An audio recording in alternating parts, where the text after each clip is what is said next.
Kita lanjut ke part berikutnya guys. Bagi kalian yang merasa ketinggalan dengan alur cerita sebelumnya, bisa lihat di deskripsi ya guys. 5 tahun yang lalu diceritakan di sebuah kota bahwa Piki dan pacarnya sedang makan bersama di tempat sederhana. Tidak lama setelah mereka makan, mereka pergi berjalan kaki dari tempat makan sebelumnya. Dan saat itu juga mereka berhenti sambil mengobrol bahwa pacarnya Piki belum membayar sewa selama 3 bulan. Dengan seketika Piki menjawab bahwa ia masih punya uang di bank untuk membantunya, meski awalnya ditolak oleh pacarnya guys. Setelah Piki dan pacarnya selesai mengobrol, mereka pun pergi ke suatu tempat dan langsung melakukan hubungannya guys.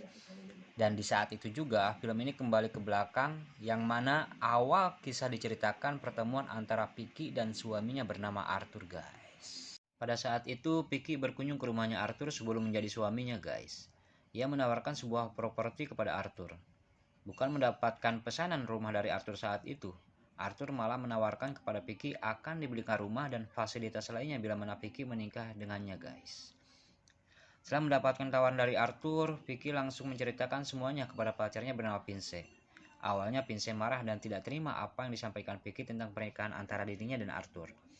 Tetapi setelah jelaskan Piki tentang impiannya menjadi orang kaya akan terwujud bila mana menikah dengan Arthur, barulah Pince membolehkan Piki untuk menikah dengan Arthur meski dalam kondisi yang kesal guys. Malam pun tiba. Piki kembali ke rumah Arthur dan di saat itu juga mereka melakukan hubungannya guys. Meski waktu itu ditolak oleh Piki dikarenakan belum menikah, tetapi setelah lama kemudian mereka pun melakukan hubungannya sambil direkam guys. 2 tahun kemudian diceritakan bahwa Arthur dan Piki menikah.